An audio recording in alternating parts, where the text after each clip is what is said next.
Hello everyone, स्वागत है आप सभी का हमारे यूट्यूब चैनल पर। ये आज की हमारी पॉलिटिकल साइंस की क्लास 3 है, क्लास 12th क्लास के लिए क्लास 3 है पॉलिटिकल साइंस की, जो कि आज हम क्वेश्चन आंसर क्लास करने वाले हैं। इससे पहले हम थ्योरी क्लास कर चुके हैं। उसमें हमने क्यूबा मिसाइल संकट के बारे में पढ़ा था। आज हम उसके सवाल के ऊपर यहाँ पर डिस्कस करेंगे। क्वेश्चन ये है कि क्यूबा मिसाइल संकट क्या है, इसका वर्णन करें।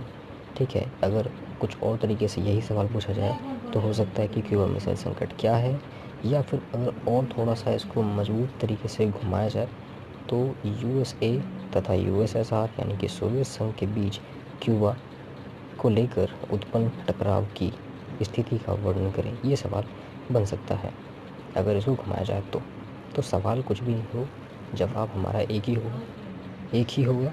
और क्या होगा कि क्यूबा मिसाइल संकट क्या है, इसके बारे में हमको बताना है। तो सबसे पहले समझ लो उसका फॉर्मेट क्या है।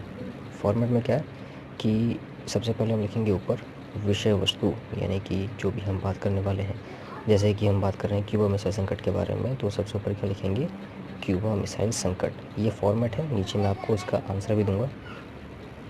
और अगर हमें 6 नंबर का क्वेश्चन लिखना है तो हमको 6 पॉइंट लिखना है। जैसे कि आप यहाँ देख सकते हैं, मैंने यहाँ पे आपको 6 पॉइंट और लास्ट में निष्कर्ष दिखाया हुआ है। ये एक तरीके से फॉर्मेट है। हर पॉइंट के नीचे 2 लाइन का अंडरलाइन होगा और उसके नीचे की जगह थोड़ी सी खाली होगी, ताकि ये जो आप पॉइंट लिखें ये एग्जामिनर को बिल्कुल हाईलाइट तरीके से दिखाई दे। चलिए, ये फॉर्मेट आपको समझ में आ चुका होगा। ज़्यादा इसमें मुश्किल चीज़ कुछ नहीं है, समझने के लिए भी ज़्यादा मुश्किल नहीं है। क्वेश्चन की तरफ बढ़ते हैं। क्वेश्चन लिखने से पहले सबसे पहले आप ऊपर लिखेंगे अपना टाइटल, क्यूबा मिसाइल संकट। ठीक है, उसके बाद फर्स्ट पॉइंट आप लिखेंगे। फर्स्ट पॉइंट में क्या लिखेंगे, सन। उसके नीचे अंडरलाइन, डबल अंडरलाइन, जैसे कि आप यहाँ देख सकते हैं डबल अंडरलाइन है किया हुआ। और उसके बाद आपको ये सिंबल बनाना है, जिससे ये पता चलेगा कि हम इस पॉइंट को आगे एक्सप्लेन कर रहे हैं। ठीक है, तो यहाँ लिखेंगे सन के बाद 1961 से 1962। यहाँ पर आप एक सिंबल देख रहे होंगे, इसका मतलब है कि आपको एक लाइन छोड़ना है। हर पॉइंट की एक्सप्लेन करने के बाद उसके बाद आपको एक लाइन छोड़ना है। सेकंड पॉइंट आपको लिखना है क्या, क्यूबा की स्थिति। अब देखिए इसके अंदर क्या आपको एक्सप्लेन करना है। हम लिखेंगे पॉइंट के अंदर क्यूबा की स्थिति। उसके बाद लिखेंगे क्यूबा चारों तरफ से पानी से घिरा एक द्वीपीय देश है जो अमेरिका के तट से 140 किलोमीटर की दूरी पर स्थित है। ठीक है, एक साम्यवादी देश है जिसका जुड़ाव यूएसएसआर से है। इसके बाद हम तीसरे पॉइंट को एक्सप्लेन करेंगे। सबसे पहले हम यहाँ पे अपना तीसरा पॉइंट लिखेंगे। क्या लिखेंगे, संबंधित देश। संबंधित देश मतलब कि ये जो क्यूबा मिसाइल संकट है, इसमें कौन कौन से देश शामिल थे, कौन कौन से देश संबंधित थे। तो इसमें कौन कौन से देश हैं, पहला है यूएसए जिसको कि अमेरिका कहा जाता है, यूएसएसआर जिसको कि सोवियत संघ कहा जाता है, एक है क्यूबा। अब इनके राष्ट्रपति का नाम भी इनके साथ में लिखते चले। इससे क्या होता है कि एग्जामिनर को लगेगा कि इस बच्चे को सारी चीज़ें पता हैं। तो अमेरिका के राष्ट्रपति का नाम जॉन एफ कैनेडी, यूएसएसआर के राष्ट्रपति यानी कि सोवियत संघ के राष्ट्रपति का नाम निकिता खुश्चेव, क्यूबा के राष्ट्रपति फिदेल कास्त्रो। ये हो गया। और यहाँ की नीचे की जगह बिल्कुल खाली, ताकि ये पॉइंट एग्जामिनर को हाईलाइट रखे। अब ये बार बार मैं इसलिए बता रहा हूँ क्योंकि ये बहुत ही ज़रूरी चीज़ है, बहुत ज़रूरी चीज़ है। अगर आपको सही तरीके से आपको नंबर चाहिए तो इसके बाद आपको फिर से एक लाइन छोड़ना है और नीचे नेक्स्ट पॉइंट को लिखना है। क्या होगा, फोर्थ पॉइंट, सोवियत संघ की चिंता। सोवियत संघ की चिंता, जैसे कि हमने ये थ्योरी क्लास में भी पढ़ा था। पूरी स्टोरी अगर आपने नहीं देखा तो आप उसको जाकर देखें। उसके बाद यहाँ क्वेश्चन आंसर पर आए तब आपको समझ में अच्छे से आएगा, या फिर अगर आप पढ़ लिया है पहले से तो भी आपको ये समझ में आएगा। तो फोर्थ पॉइंट क्या होगा, सोवियत संघ की चिंता क्या थी।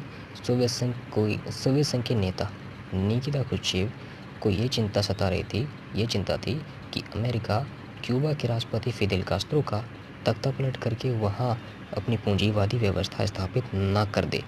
इस कारण यूएसएसआर ने एक ऐतिहासिक कदम उठाया। क्या कदम उठाया, नेक्स्ट पॉइंट में लिखेंगे हम, और उसके लिए पहले एक लाइन छोड़ेंगे। तो क्या कदम उठाया, पहले देखते हैं इधर। फिफ्थ पॉइंट में एक्सप्लेन करेंगे उससे पहले हम लिखेंगे क्या, टाइटल। क्या टाइटल लिखेंगे, क्यूबा यूएसएसआर का सैनिक अड्डा, यानी कि क्यूबा को यूएसएसआर के सैनिक अड्डे के रूप में बना दिया। अब यूएसएसआर क्या है? सोवियत संघ। इसके जगह आप सोवियत संघ भी लिख सकते हो, ठीक है, दोनों चलेगा। एक्सप्लेन करेंगे फिर इसको। इसके नीचे डबल अंडरलाइन और नीचे की जगह बिल्कुल खाली, 2 लाइन के बराबर जगह खाली छोड़नी है हर पॉइंट के नीचे, ठीक है। तो क्या एक्सप्लेन करेंगे? 1962 में सोवियत संघ के नेता निकिता क्रुश्चेव ने क्यूबा में अपनी परमाणु मिसाइलें तैनात करके उसे सोवियत संघ के सैनिक अड्डे के रूप में परिवर्तित कर दिया। तो इसके कुछ परिणाम सामने आए, कुछ असर हुआ। तो क्या असर हुआ ये देखेंगे अब नीचे। और इस परिणाम को भी बिल्कुल हाईलाइट तरीके से बॉक्स में इसलिए लिखा है क्योंकि, दोबारा बता रहा हूँ, क्योंकि एग्जामिनर को, यानी कि जो आपकी आंसर कॉपी चेक करेगा, उसको बिल्कुल साफ तरीके से समझ में आए, दिखाई दे और आंसर आपका बहुत ही अच्छे तरीके से बने। तो पहला क्या परिणाम था? अमेरिका पहली बार नज़दीकी निशाने की सीमा में आ गया। दूसरा प्रभाव, यूएसएसआर अब अमेरिका के 2 गुना ठिकाने पर हमला कर सकता था, ठीक है। अब बढ़ते हैं अपने छठे पॉइंट के ऊपर। इससे पहले आपको यहाँ पर एक लाइन छोड़नी है, उसके बाद आप अगले पॉइंट पर जाना है। तो अगला पॉइंट हमारा होगा अमेरिका की प्रतिक्रिया। अब ये चीज़ मैं बार बार नहीं बताऊंगा कि यहाँ पे आपको डबल अंडरलाइन और उसके नीचे आपको जगह छोड़नी है। अब आपको समझ में आ ही गया होगा कि पूरा फॉर्मेट मैं क्या फॉलो कर रहा हूँ, ठीक है। तो एक्सप्लेन यहाँ पे करेंगे कि क्यूबा में सोवियत संघ की तैनाती के 3 सप्ताह बाद जब अमेरिका को ये खबर मिली तो अमेरिका के नेता जॉन एफ कैनेडी और निकिता और उनके सलाहकार ऐसा कुछ भी नहीं चाहते थे जिससे दोनों देशों के बीच परमाणु युद्ध शुरू हो जाए। उन्होंने निम्न कदम उठाए। अमेरिका ने क्या क्या कदम उठाए वो नीचे बताएंगे। क्या कदम उठाए? पहला, अपने जंगी बेड़ों को आगे किया और क्यूबा की ओर जाने वाले सोवियत जहाज़ों को रोका। पहला काम तो ये किया अमेरिका ने। थ्योरी क्लास में सारी चीज़ें बताई हुई हैं, अगर समझ में नहीं आ रहा तो पहले थ्योरी क्लास देखें। थ्योरी क्लास देखने के बाद ही यहाँ पर आए। अमेरिका इस बात को, दूसरा कदम क्या उठाया कि अमेरिका इस बात को लेकर दृढ़ था, दृढ़ मतलब मजबूत था, बिल्कुल कठोर था कि भाई हटाओ यहाँ से, कि सोवियत संघ सोवियत संघ मतलब यूएसएसआर क्यूबा से अपने परमाणु हथियार और मिसाइलों को हटा ले, ठीक है। तो ये 2 क्या हुए? अमेरिका द्वारा उठाए गए कदम हो गए, जो उन्होंने कदम उठाए क्यूबा को सैनिक अड्डा बनाने के बाद, जब यूएसएसआर ने उसको अपना सैनिक अड्डा बना लिया तब। उसके बाद आपको यहाँ एक लाइन छोड़ना है और 7th पॉइंट लिखना है। 7th देखो क्यों? क्योंकि आपने जब यहाँ पे फर्स्ट पॉइंट लिखा था तो आप देख सकते हैं इसके अंदर ज़्यादा एक्सप्लेनेशन में ज़्यादा डिटेल। इसके बाद आपको 7th पॉइंट लिखना है, शीत युद्ध का संकट टल गया। अब इसमें हम क्या बताएंगे कि शीत युद्ध का संकट टल गया, इसको एक्सप्लेन कैसे करना है, ठीक है। क्यूबा में सोवियत संघ द्वारा मिसाइल की तैनाती के कारण ऐसा तनाव उत्पन्न हो गया था कि ऐसा लग रहा था युद्ध होकर रहेगा, परंतु दोनों पक्षों ने कुछ संधि के साथ युद्ध टालने का फैसला किया। सोवियत जहाज़ों ने वापसी का रुख अपना लिया या तो रुक गए। ये हो गया पूरा हमारा कंप्लीट क्वेश्चन 6 नंबर का, ठीक है। और लास्ट में हमको लिखना है निष्कर्ष। निष्कर्ष के बिना कभी भी आपको 6 में से 6 नहीं मिलने वाले, ठीक है। तो निष्कर्ष में क्या लिखेंगे?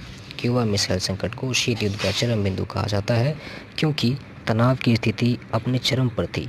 युद्ध कभी भी शुरू हो सकता था। संकट टलने पर दुनिया ने चैन की सांस ली।